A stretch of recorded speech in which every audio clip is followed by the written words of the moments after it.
Hello everyone, and welcome to this DeFi security webinar happening every month here on DSS. And today we have a very exciting and relevant topic: smart contract security and on-chain fraud prevention with AI. So buckle up. And right before we start, there is a very big announcement that I have to make. So DSS is coming back in November, Argentina. So mark your calendars because you are not going to want to miss this.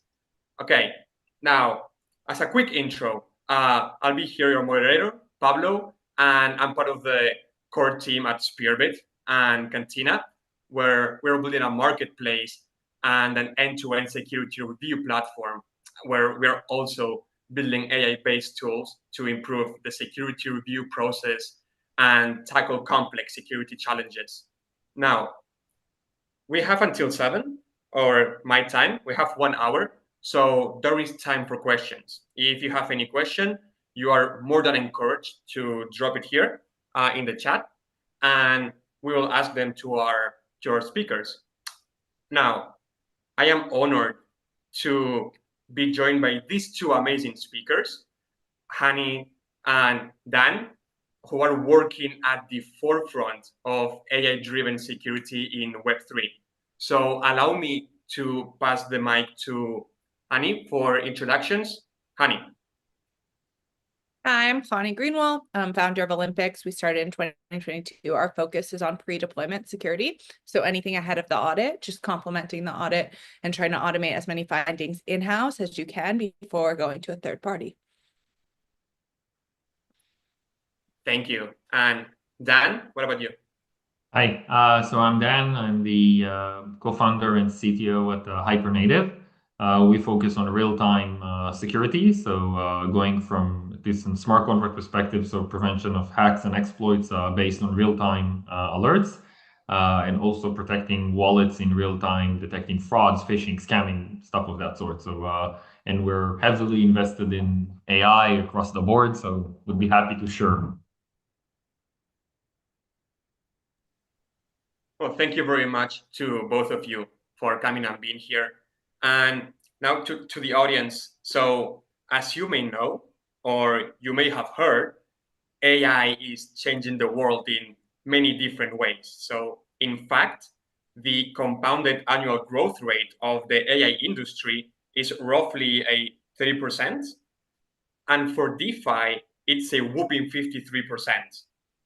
Now, one simple yet powerful example of the intersection between these two industries is enhanced developer productivity, such as writing smart contracts using AI assistants or agents with different tools such as Cursor or ChatGPT or you name it. Now, vibe coding is great, but it is not great to build secure applications and manage millions of user assets using these kind of techniques. So allow me to pass the mic to Hani, who will tell you more about the role that Olympics plays in smart contract development and vulnerability detection, and how all the pre-deployment part looks like here. So Hani, the floor is all yours. Great, thanks, Pablo. So I'm just going to touch on the pre-deployment end of smart contract security and how AI integrates into that, as well as the productivity side, which Pablo also spoke about a bit. So in terms of actually writing your smart contracts, your unit tests, that's a big role that AI can be very beneficial to. Being able to, let's say, accelerate your development timeline or leverage existing contracts to pull certain logic or certain types of contracts from, and that's where AI really accelerates. Where we see it fall short often is in security when you're relying on it to find vulnerabilities. So Olympics, the way that we leverage AI is we always build critical infrastructure first. So making sure that all of our tools are enterprise grade.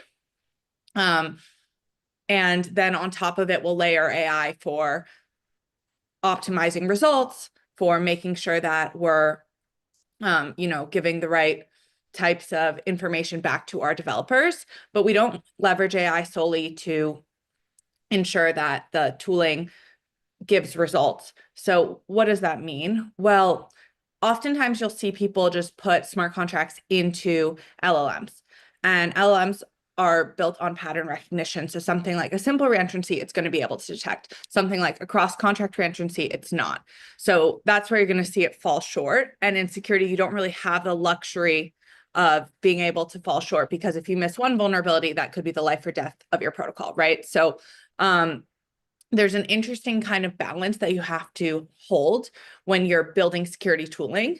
So very different than productivity, very different than unit tests, which of course are part of the security stack, making sure you have 80 to 100% test coverage before you go into an audit, making sure that you have written every piece of code, tested every piece of code. Very different than actually applying the tooling to the code and making sure that you've tested for all types of vulnerabilities. So smart contracts don't really reason about execution flow well.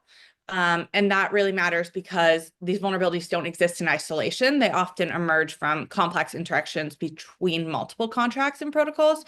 So in DeFi, execution flow isn't just about one contract's logic. It's about how it interacts with liquidity pools, lending protocols, price oracles, governance mechanisms, and external calls. And an LM just isn't capable of that. So I just want to start with leading with a level of caution when you're thinking about how you apply AI to your security stack, as not a give-all solution, or something that you can rely on solely without the right level of tooling and infrastructure underneath, because it will fall short. And again, even if it's a lower false positive rate, if you're missing one true positive, that's again the life or death of your company. So you really can't afford that, especially as a DeFi protocol or if you're interacting with any liquidity. So on the pre-deployment side, just to wrap that kind of up, AI really accelerates when you're writing your smart contracts, when you're writing your unit tests, and you're trying to hit those security productivity kind of benchmarks, like a certain amount of coverage or robust test suite. Great. Leverage all you want. Right now, without proper infrastructure, using it for something like an audit is really problematic because you will 100% miss things. There's been a couple actually articles that have gone out about that. There's one, I wrote it down, by Yu Yang Du. I'm going to butcher his name. I also have a hard name to pronounce. And he actually looks at leveraging the large language models that are most popular, like GPT-4. And he says that they have a high precision rate of 96.6, but a low recall of 37.8. So there's a tendency to miss vulnerabilities during detection. And that's a huge limitation that abandoning existing tooling and real enterprise grade security level tooling, such as even if you're looking at like something like Certora, if you want to get that fancy where you're doing formal verification, or even a fuzzing tool, abandoning one of those and just moving to an LLM or an AI-based approach will mean you miss something. Maybe not the first time you run it, but the second. On a large level studies and on various papers that are coming out, we're seeing this continually reinforced. So you don't have to just take my word from it. You can actually read these papers, but the standard idea alone is that AI does work for a lot of things, and it does cover some security vulnerabilities, but not all. And in a world where we can't afford to miss one, you can't leverage it alone.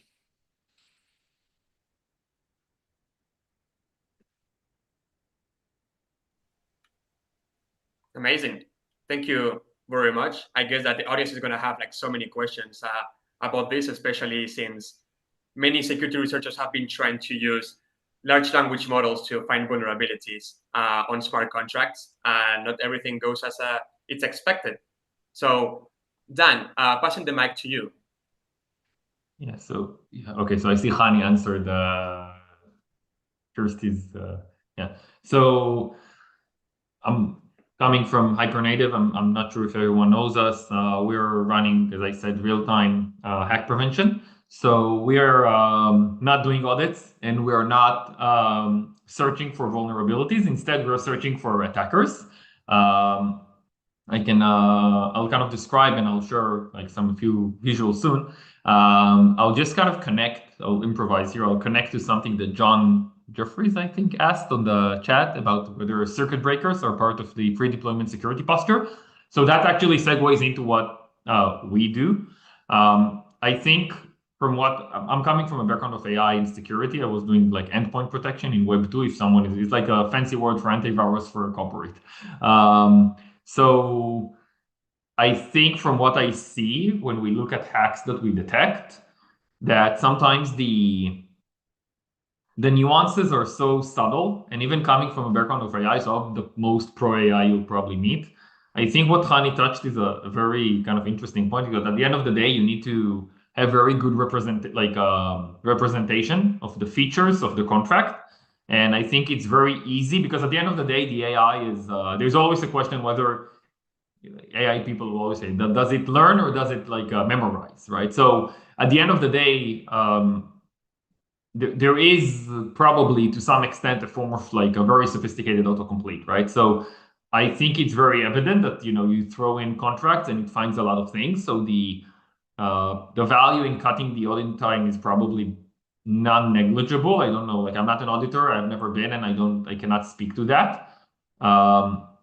But I think there is a challenge and I think that's exactly what is Channi alluding for, in representing the primitives of the smart contract in a way which allow the AI to make more like interesting embeddings of the contract, if you're coming from that domain. So for example, like for people who are not from this domain of AI, so an embedding would be like in vector space, how would you make it so that a hotel and a motel would be similar enough in one context, but then again, in the other context, they're very different, right? Like you could be it could be a derogatory term for a hotel, but then again, if you're looking just about lodging, so hotel and motel are pretty close. So context and embedding of the meaning of things is very important, and I think in the context of an audit, it can be huge, right? Like whether like a small nuance can mean like a drain, and so I think that's a challenge, and I haven't seen any work done on the like intermediate representation, which I know that Olympics are kind of handling. So it's interesting to see how it will come with an AI. Going back to what we do, at least, and that's not what we do. So what we do is actually more has to do with what John has started here asking about circuit breakers. So while we don't do circuit breakers, we work on giving you the alert that would make a circuit breaker useful. So basically, we are looking at like smart contracts that are deployed across like not only EVM but like all EVM chains in real time. So we basically monitor them and like every transaction log and trace everything we do. So we parse it and then we understand that there was a smart contract deployment. It could have been a sophisticated one. It could have been just a naive one.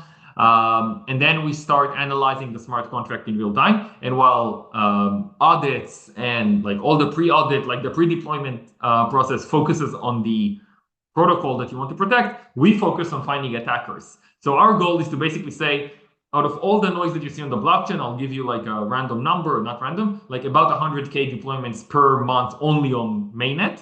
You can assume that number is vastly higher on BSC and Arbitrum and all the, I would say, cheaper chains, like L2s or side chains, doesn't really matter for that context. So we basically, to put it simply, we follow the attacker kill chain. Whenever we see a wallet that is behaving strangely, so it can be classically deploy an attack contract.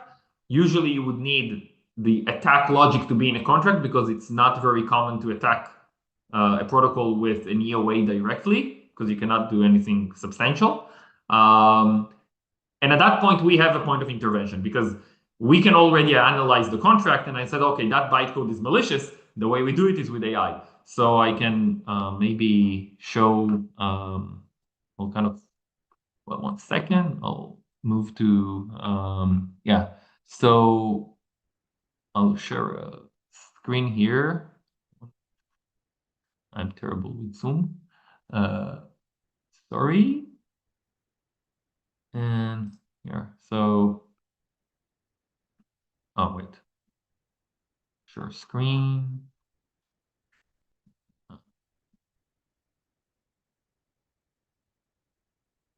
Oh, wait. Where is that? Sorry, there is an issue here. We have to improve security, but we also have to improve our share screen technology. Look, to be honest, like it's okay, maybe I can just share the entire screen. Like I don't know why I cannot find the screen with the we just did that when we prepared and now I cannot see it. 1 second, I'll solve it. Sorry about that. 1 second. I'll just close all the other screen and make sure I remain on the right one, and then it will be easier.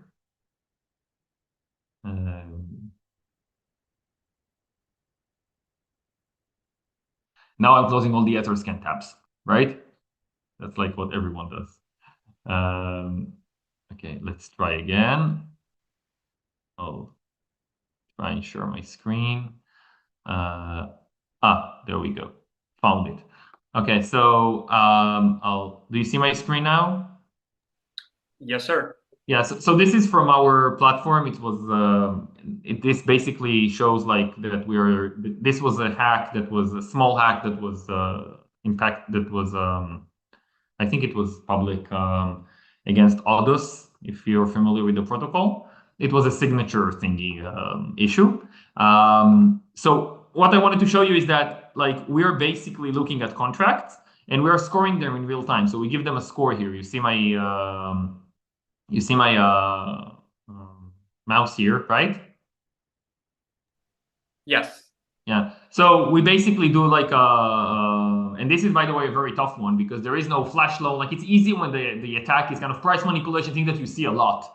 This attack, the reason I showed it is because it's very, very difficult to say, like if you see a contract, it was funded by Tornado Cash, it does a flash loan, it's like new, whatever, so you can suspect it. I can tell you from doing this for a long time, it's very noisy. But what I want to show here is that with ML, we can actually say, I don't know what was the attack at this point. Like our platform just kind of looks at it and says, okay, this is malicious, right? And when you see this like high maliciousness, there are very few out of the 100,000 that you have a month. It would be very, very, very few, like single digit, right? So it doesn't mean all of them would carry an attack, but it means that all of them require attention. So this time, to be honest, most time in those cases we are right, and AI gave a score of 0 to 1. Whoever does machine learning would know that if you actually do something, then it needs to be a continuous score. Otherwise, it's just like a few ifs, right? Like if you just change if you have a few conditions, you can bucket it into like 4 buckets, 6 buckets, 8 buckets, whatever. If you're actually running a model, which is what we do it's actually a neural network, the score is eventually continuous. So this one got a score of 60, which in our scheme means that it's still in the very high area. Like most would get 0.001. So when you're looking at the score distribution, you just see that everything that is above 0.5 or something, it's unusual, right? So for us, that was enough to alert on. So this is something I wanted to show you guys. I have more visuals coming. For us, AI basically helps sift through the noise. So we see hundreds of thousands of contracts across 40 chains, but then at the end of the day, I know you guys sometimes see guys and girls, but I'll just say guys, or English is not my native language. So sorry if I'm doing unaccepted expressions here. So oftentimes you can hear about, like this company alerted this company alerted that. So the way it's done, it's basically you need to have an accurate enough system that when you're looking at 40 blockchains across all transactions and everything that happens, you can know that, oh, this is not good. Like we need to get there and tell them. And we do it a lot. And actually, just a few days ago, I don't know if you guys, some of you are in East Security Group, there was an incident with 1inch. Oh yeah, Nathan, feel free to drop question. Yeah, sure. There was a few days ago, there was an incident with a 1inch solver, if people were in the loop of that. So actually behind the scene, there was a very interesting thing that happened because our system alerted on it. And I saw that it was me that took the alert. And I saw that the impacted party is a solver of 1inch. And I know someone else who runs similar things. So I sent it to them. I don't know who the solver is. But if you look closely on chain, what you'll see is that the impacted party actually managed to remove funds before the hacker managed to take the rest of the funds. And the way it happened is that we detected it. Like, I personally wrote a Telegram message to someone. He wrote a Telegram message to them because he knew their contract and he told them to remove the funds. So that's actually a funny story. Someone shared it on East Security Group as well. So those things work. Those things can save us. And that's where it goes back to circuit breakers, because we already in real time saved millions of dollars for protocols, and we withdrew funds for asset managers that work with us. Based on, for protocols, it's circuit breakers. For asset managers, is automatic unwinding of positions.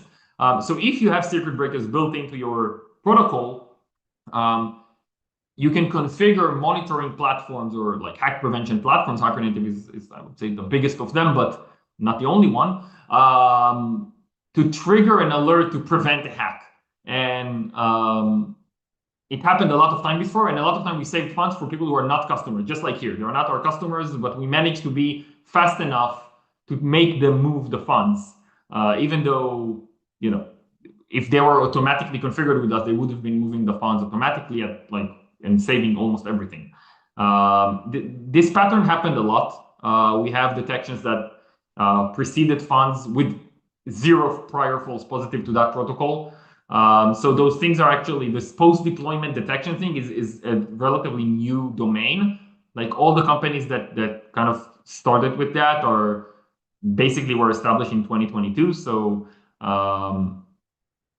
it's growing. We work with more than 200 customers, so people are adopting this. But as it says, it requires some adoption, like from the customer side to say, okay, I want to be ready to pause my protocol. I want to be ready to unwind my position. How can small blockchain startup leverage AI for security without huge cost? So I will not speak on behalf of Channi, that is, I don't know to each his own pricing. I think that audits are, by any chance you guys found out where all the coin goes? Oh yeah, you're all the right questions. Okay, so for the small blockchain startups, so I'm not coming from an audit space, so I don't know. I just know that for a good question, like for a good reason, probably because there are very smart people who are doing that. Audits are not a cheap business. So I guess that if you're running an AI, and maybe Channi can give more details into that, you can at least like remove all the obvious things that you have in your contracts. I guess Pablo is from Spearbit, and Channi can be more knowledgeable about the audit part. On our end, I think that for like the investment in a real-time like prevention platform, the prices are relatively not high.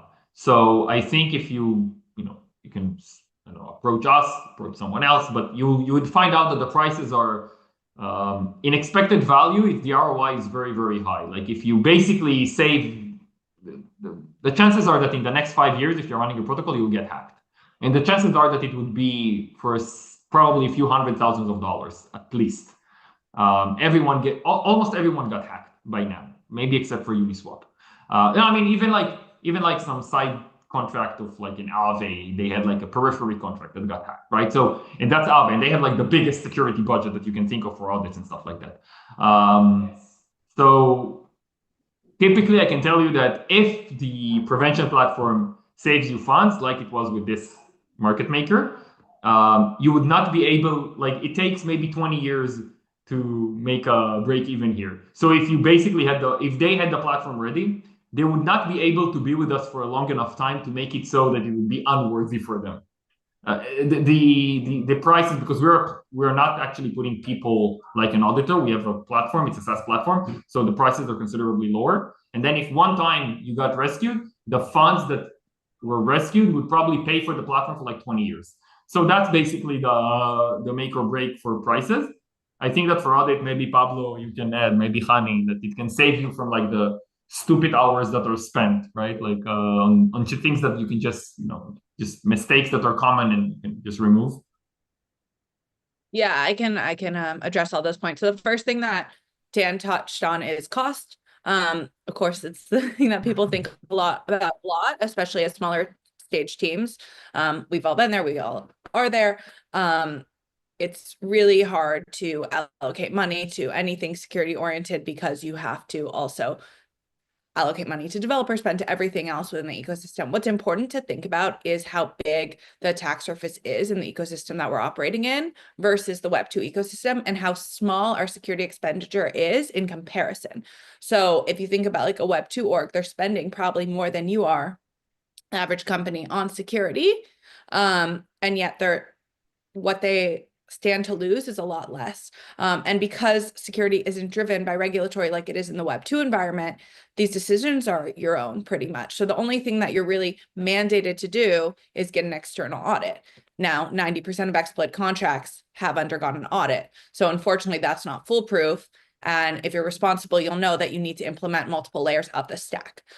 So like Dan said, they sit on the post-deployment side, we sit on the pre-deployment side. Something also interesting I think Dan did was kind of go through his tools. I spoke about this before at a high level, but not how it actually equates and translates to Olympics. Not all of our tools leverage AI. So we actually have a free tool, a static analyzer. It has a free and a premium version. So if you want like to detect something like cross-contract reentrancy, signature replay, the more complex and nuanced vulnerabilities, you're going to need to upgrade to our premium plan. We have a startup plan. So for smaller stage teams, under a certain amount of Solidity developers, really, really affordable. Obviously we grow with you. So as you grow and your team grows, the plan will grow. But our free version alone, 30% of Solidity developers are utilizing. It's because we do have a more complex and enterprise grade IR, intermediate representation, that allows us to understand your code and where vulnerabilities can exist. So we do benchmark best on market in terms of static analysis. Going into starting Olympics, I thought we could leverage AI to get better results. Turns out the answer is for certain tools, you should stick to rules-based for the reasons I had mentioned previously, which is like you can't afford to miss one vulnerability. And if you're layering AI on top, perhaps you will. So you need to be very careful how you're using AI. Now, in terms of other tools like our automated unit test generation, that's a perfect use of AI because we can actually train on existing contracts. Majority of contracts are forked from other contracts, and we can get your branch coverage up. Leverage also existing tools like Forge or something and target branch coverage as our North Star metric and get you up before an audit. So that's important pre-deployment. So there are places where, and you can kind of do that on your own. It's going to be a lot more complicated and you're not going to have the same training set and everything, but you could try using existing LLMs for that. Then there's another piece, which is, how robust is your test suite ahead of an audit? That again, you can use like mutation testing, which is another tool we offer. If you look at the PenPy exploit that happened a couple months ago, would have been prevented had the team used our mutation testing tool because they missed a reentrancy test. So the robustness of your test suite does directly translate. Again, not AI specifically, but there are pieces where AI plays and pieces where AI doesn't. If you're really, security oriented team, again, you could be using formal verification. Now, could AI write the specs for that?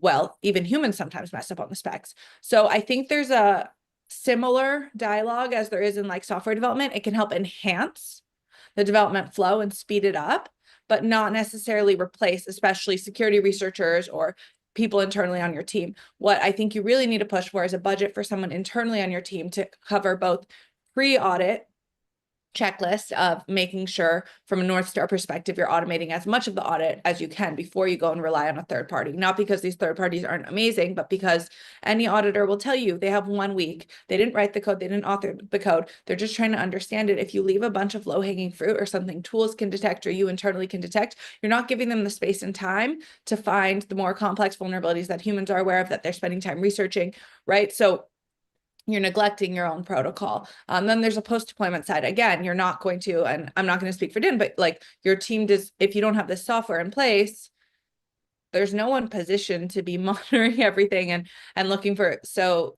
maybe you'll get lucky and they'll alert you and you can pull out your funds at a certain point. But if you're not leveraging tool to optimize your security stack as a whole, you're really setting yourself back. And then I know Spearbit, Pablo, you said is coming out with some tools. I actually don't know a lot about those tools, but knowing Spearbit and a lot of our customers use them as an auditor, they're exceptional. So there probably are a bunch of tools in that stack that also can help accelerate your audit timeline, accelerate your security, just overall posture, right? And I feel like there was another question I didn't address because I'm a little ADD. I can catch it up for you. You were talking about LLMs, right?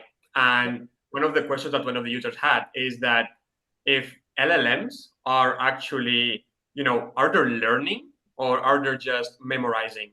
And how, for example, you at Olympics, how are you folks using LLMs? Are they memorizing vulnerabilities or are you teaching them about vulnerabilities? Right. So the training data is teaching them whatever you're feeding them. But majority of LMs are just pattern based. What's interesting and what we're seeing application of right now is agents.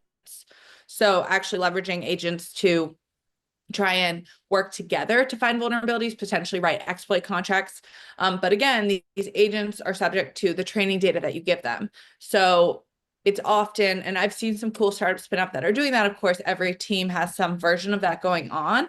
The question again comes back to accuracy. What kind of results are you getting? How many vulnerabilities are you getting? And the way we benchmark it internally is very simple. I say, take the same GitHub commit that they gave the auditor and that they gave us and run the tools, and what % of the audit did we find?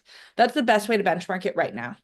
How are you comparing to the human, and what can you take off the human's plate? Because then, most teams aren't getting one audit, they're getting 3, 4, if they can afford it, or maybe 2 if they're an early stage team. But what if 2 got you like 50% more findings because you swapped things off the auditor's plate and they had time and space to think about things because they are humans, they're exceptionally valuable. And you know that because you're paying so much for their time.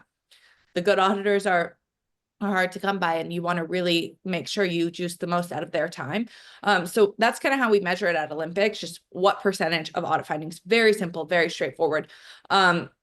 So you can actually use these agents to loop through different tool findings if you have proper tools and infrastructure to write exploit contracts and actually try and produce the audit findings. There's different ways and implementations that different teams are doing it. I think majority of teams are experimenting with agents. We've been experimenting with agents actually since 2022, but it does cap. So for example, Ethernaut, which is a very common like Web3 CTFs, they're not like that complicated, but even to a year and a half ago, agents would have passed all Ethernaut challenges. At least internally, we did that, but that's not enough because that's a good start, but it's not enough. So you can look at how they begin to work, but they need the corresponding and correlated tooling and infrastructure to really optimize the results.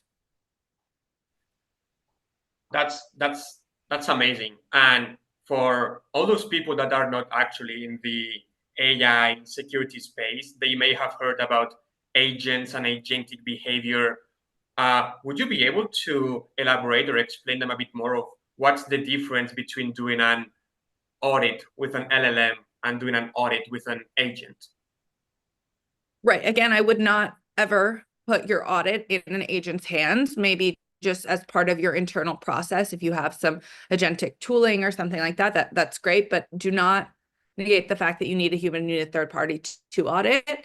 And again, I've yet to see agents that really successfully find a high percentage of vulnerabilities, because a lot of them rely on tools that are open source that aren't built properly. So for example, you look at a tool like Slither, which is amazing, but it's amazing for what it is, an open source tool, and there's been amazing contributions, but it's not going to hit the same accuracy as an enterprise grade tool, just because it isn't built with the same infrastructure, the same IR, the same ability to understand code paths. So if your agent is using that tool, it's limited to the capabilities of that tool. Does that make sense?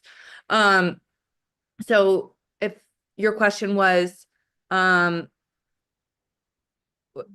LLMs, what would you use now? So I would use any security tooling that can support internally, but you can't negate that external process. And then you as a company need to evaluate which tool stack is best for your company, and you should run technical evaluations across all the different companies. I can't speak to Octane Security. I saw in the chat, like, you are the founder, the CEO, the CTO, whatever of your company. You need to do a real evaluation. You need to take the GitHub commit that you gave to an auditor. You need to take both tools and you need to run them, and you need to see what results are best for your team, and then choose the provider that fits for you.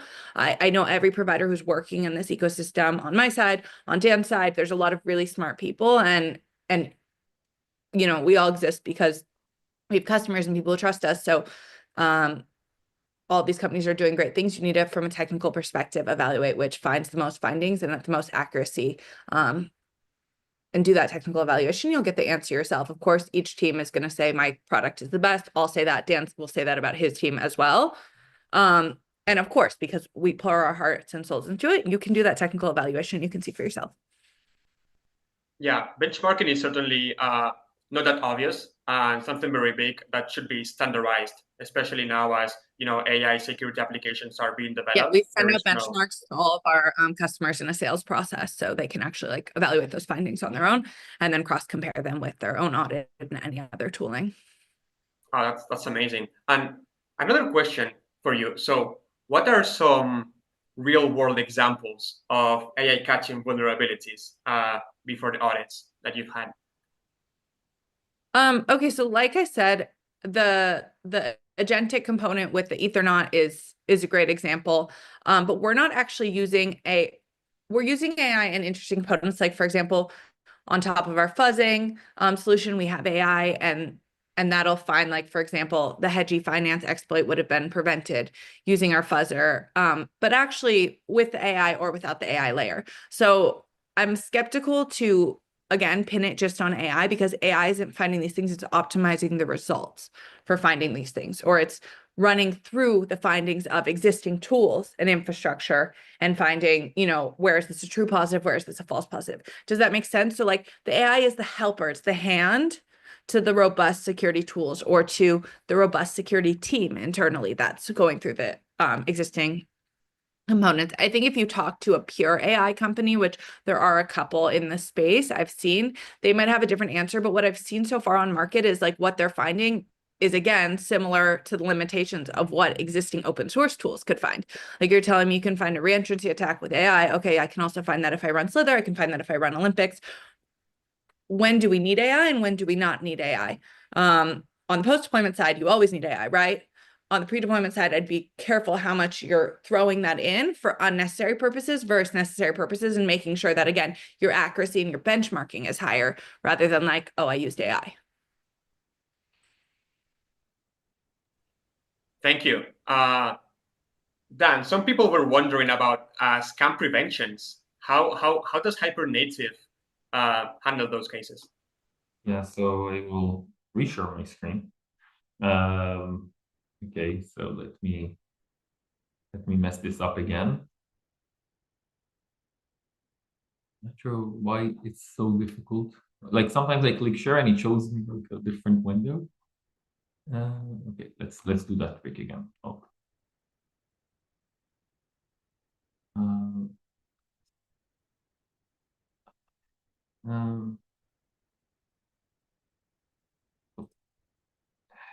Share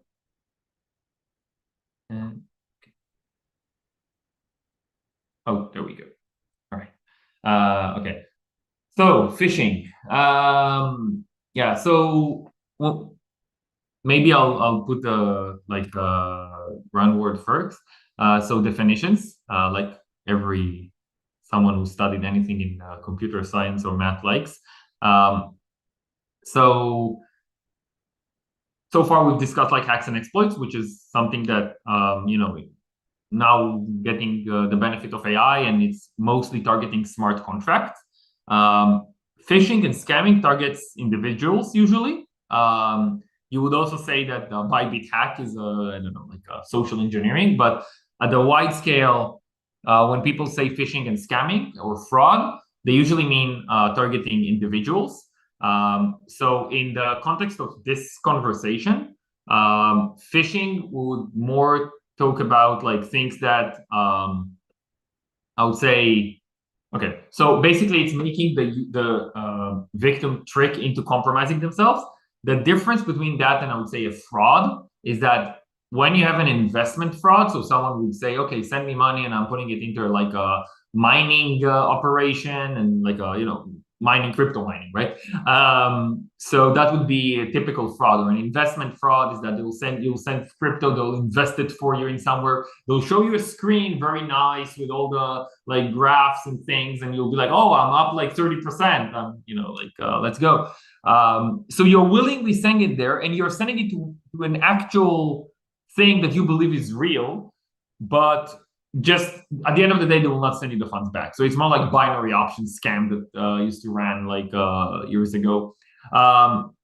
So phishing would be the notorious malicious approval, malicious permit, malicious whatever. So you'll go to a website, you want to claim an airdrop, you'll go to a website, you think that you clicked on a link at Discord. That's what we would call phishing. So examples would be address poisoning. So examples in this conversation would cover address poisoning, which is, if people are not familiar, is when people are bombarding your address with like sophisticated transactions that come to mimic addresses that are similar to addresses you previously interacted with.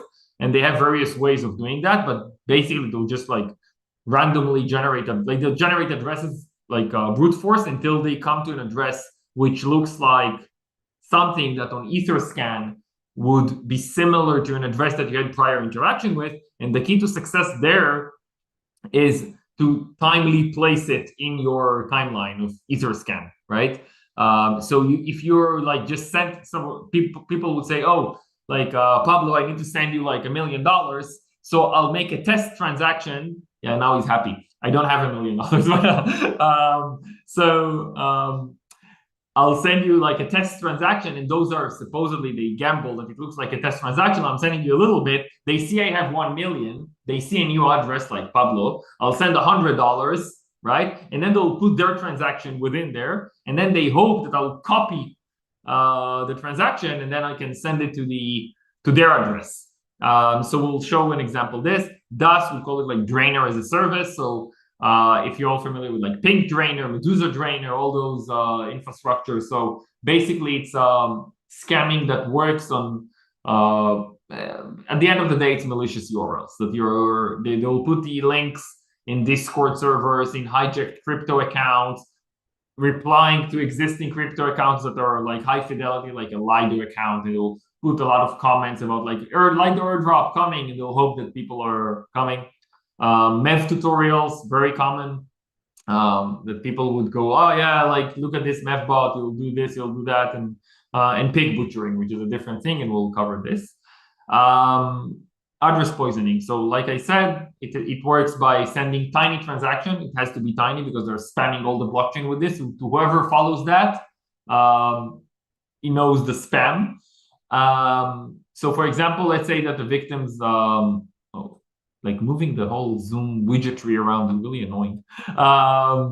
Okay, so we'll have a victim real address is this one, and then the other fake address would be something like this. So they'll kind of run addresses until they get something which looks good, and this actually looks not bad. And then they'll start bombarding at timely places. So a very famous case was that someone, you guys don't see it, but they keep moving the widgetry around because I don't see the presentation. Okay, so someone basically sent fake transactions to a wallet that they anticipated is about to move a lot of money in WBTC. So that's a nice case because you could see on chain that the attacker gained $70 million in WBTC, but then they returned it. They were probably scared or whatever, but they returned it. So what you can see here is, so you see, basically they are sending here, and we can see the fake phishing one has a similar, 1 second. Yeah, so you can see that D9A91, so you can see it here, right? Like the same thing. Obviously, it's not the same address, but when you're looking at Etherscan, you might be confused. So they're basically like, this is our victim. So they sent here some test transaction or something. They slipped their transaction here, and then that's the hack here, and we can see it in this very sad picture. So basically the victim, this one, sent, now it's called fake phishing. At that time, it was not fake phishing. It was the address I previously showed.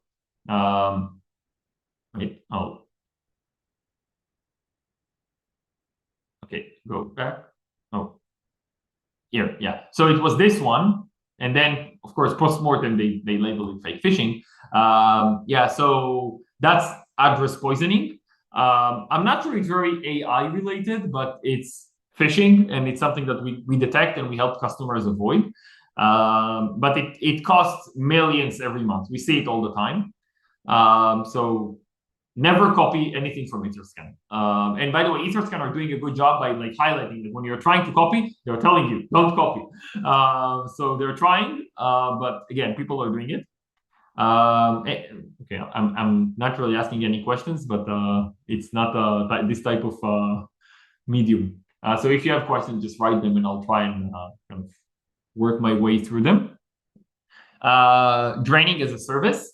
So like I said, basically the black market offers like automatic wallet draining. The way it works is that you get the contracts that are kind of, it's a kit that you can work with. So your job is mostly to like deploy the kit and make users come to your fake website and grant a permit and approval or whatever to your to the contracts that you deployed.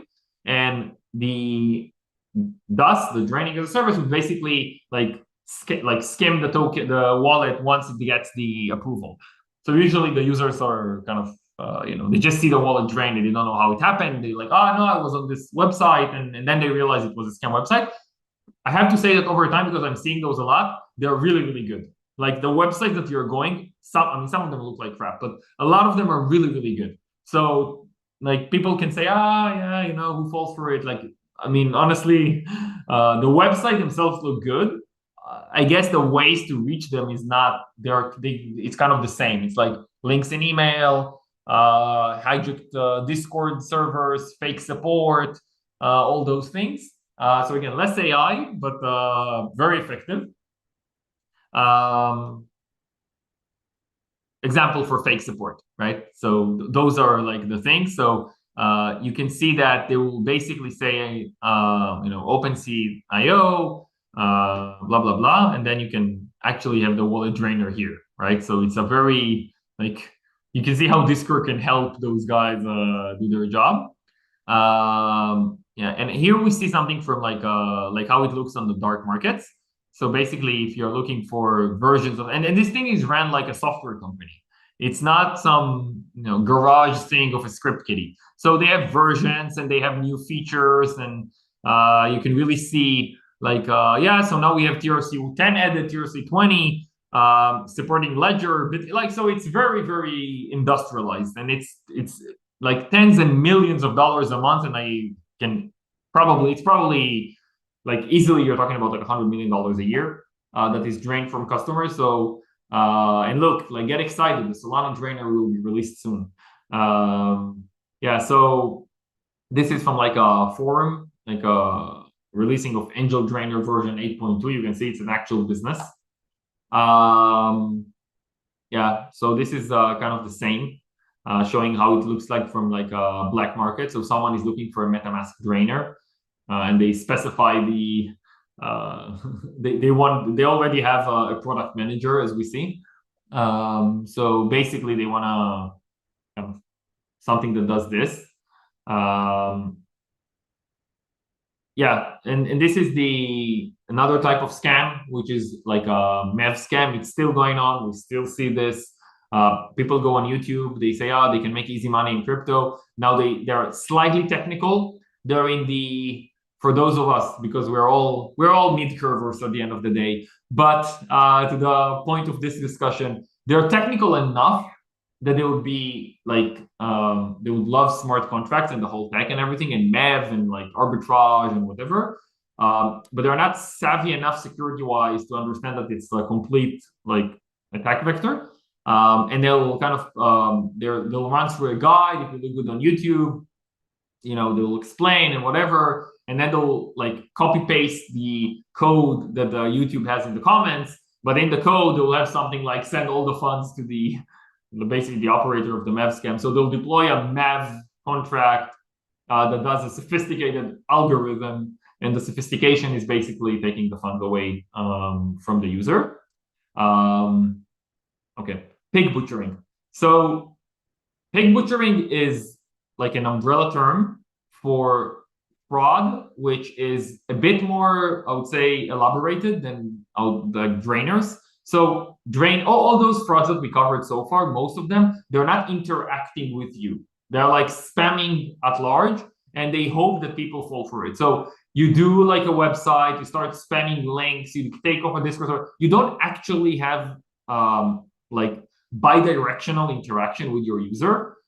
Spamming addresses with like fake, like small amounts in poisoning, I think is not something which is considered bi-directional communication.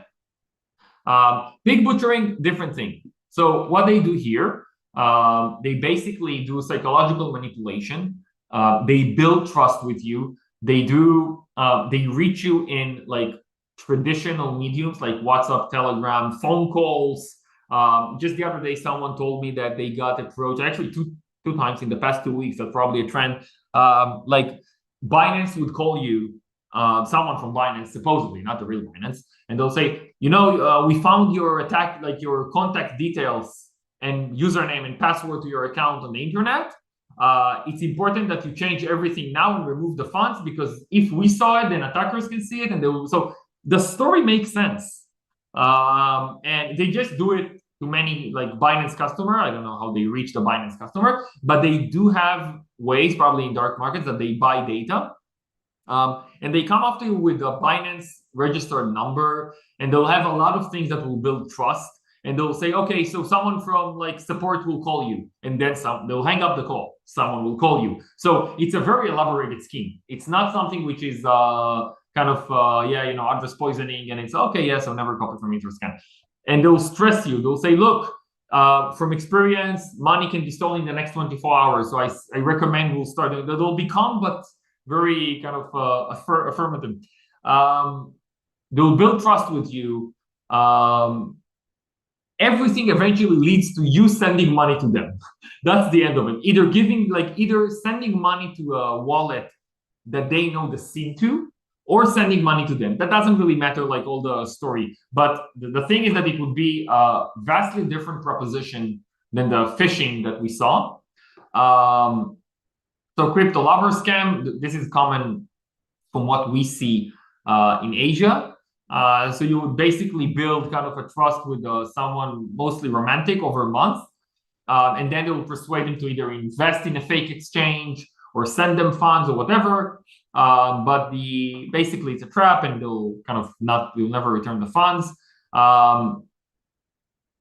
The ML comes in the regard that this looks just like random transfers, but for us at Hypernative, we're running like real-time ML on data, and we're able to surface those patterns.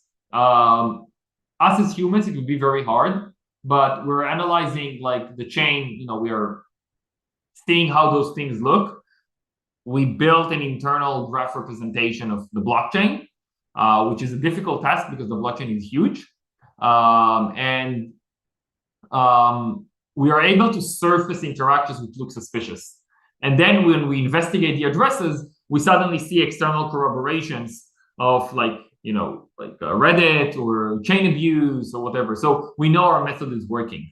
And we're able to actually surface clusters of fraud that are pig butchering, that are happening to various, like we see it happen, like affecting the same cluster can affect like Coinbase users and Binance users and OKX users and whatever. So it's probably the same organization, and they just run different schemes. We sometimes see that we can have different addresses under the same cluster. The cluster is an AI cluster, so it basically means addresses that have interaction with them in a meaningful way. So me depositing into a Binance address and Pablo withdrawing from a Binance address is not meaningful, but me and Pablo exchanging funds all the time is meaningful. It probably means that we are connected in a way, even if we're not the same person. So we managed to create clusters that we believe in high fidelity or scam clusters. And then you find one address from the cluster, and then you suddenly end up here. So we managed to go to these places by searching them. We scrape and we search and we do a lot of that work. And then, so this guy is basically complaining that, he was fooled by this lady, which is probably not a lady. So that's the thing. And this is another example. Yeah, so she's saying she's a jewelry specialist from London. The stories are kind of the same all the time. Yes. Okay. Sorry for interrupting. Yes. Just to be the time flies. time. Yeah, sorry. Yeah. Sorry. And actually, well, if anyone else has any other question regarding how AI can be applied to smart contract review, security, or fraud prevention and even detection, then feel free to drop your question here on the chat and we'll ask it right away. But Dan, in the meantime, now that you asked that, machine learning models find meaningful, patterns and connections between address exchanges, right? So if, for example, you, I, and Annie are exchanging, crypto, then that's going to be detected. But how would it work when a black hat, a hacker, now uses Tornado Cash? Does it break, like this graph model? Yeah. So Tornado Cash is yeah. So it depends on what you're trying to detect, right? So if you're looking to hack a smart contract, so Tornado Cash is a popular option. I would say it's like probably more than half the hacks are originated from Tornado Cash. However, Tornado Cash has a lot of legitimate use cases, right? Like legitimate in the sense that it just provides you privacy. It doesn't have to lead to a hack. The AI, we haven't tried to, I would say, de-anonymize yet, because it was not on our it was not yet something that we were interested in trying. But I know that, working in I'm part of SEAL, so we're doing a lot of like emergency work and stuff. So I'm seeing people who do that for a living, like de-anonymizing or trying to understand like who is behind the withdrawal from Tornado Cash. I think Zach XBT is more famous to it, like on a Twitter level, right? And he's doing like an amazing job. And so you can see that there is a pattern here, right? Like there are things that you can do. Basically, at the end of the day, it's mostly about amounts and timings and matching them. So I'm not sure if this is like an AI thing, but I think it's a data challenge, because like technically for Bybit, for example, Tornado Cash is meaningless. You cannot launder like $1 billion for Tornado Cash if the entire protocol is, I don't know, a few hundreds of millions or like 1 billion. So it would be very obvious, right? Like if you're putting $1 billion in a $100 million pool and you're extracting like $1 billion from there, so 900 million is certainly yours. Yeah, so I think AI there would be, I'm not sure if that's like where we applied. I think it's very nicely fits in detecting fraud and phishing and the drainers and everything. Like we detect drainers and phishing and scams and fraud. Like we're running real-time AI model, graph models, bytecode models, and it's working. Like we are seeing it working with great accuracy and coverage. So I think it's very promising. And we already have people, like I would say, benefiting from it. It's always sad to talk about it this way, but yeah. So how do we implement? Very quickly, since we have like 1 minute left. How do you implement prevention when dealing with suspicious addresses? Do you pre-filter these transactions before execution, or do you preemptively block these highly suspicious wallets? Yeah, so it depends on the customer. So if we're talking about hacks and exploits, so we have, and I'll try and maybe also answer a few other questions that were similar. We basically have an integration in the platform that you can issue a transaction upon a hypernative detection, which is high fidelity and an imminent threat to a smart contract. So you can basically in like 1 minute just set it up. There is an EOA that is managed in the platform, and you can basically say that EOA, you grant it a pause role in your protocol, and you just pause the protocol automatically. You can be asleep. It doesn't really matter. If you're an asset manager where you're working on an unwind position, so you can like unwind and swap to whatever. So that can also be triggered. The important part is when to trigger. That's what we actually specialize in. For wallets, when we integrate with consumer wallets, so at the end of the day, non-custodial consumer wallets cannot make you not sign a transaction. You can sign at the end of the day if you want. However, we work with enterprise customers, consumer wallets, and basically like all type of wallets that you can think about, to give them either like make us as part of like a guardian, or like us, like we are signing, so we can actually sign with you. Of course, you can kick us out and say we don't want it, but that's an option that we do. And then if we don't sign, that cannot go through, so we can block. or that we present you a very, very evident, like, don't do that, right? And at the end of the day, we just hope that you will listen. So that's how we do a prevention side currently. We have future plans, but that's for now. Because at the end of the day, the most important is prevention from our perspective. All we do eventually comes down to, like, it has to prevent. Otherwise, it's less interesting. Well, thank you really very much for your answer, and everyone in also for tuning and being here with us. This is more than a 1-hour topic to be discussing and talking about. Yeah. So I'm very sure that this conversation is gonna keep on going in one way or the other. In the meantime, keep an eye out for the DeFi Security Summit Twitter for when the next webinar is gonna happen, and do register for November. Don't forget about that. And again, thank you very much, Channi and Dan, for coming and sharing all that information with us. Everyone, have a great day. Thank you. Bye, Pablo. Bye.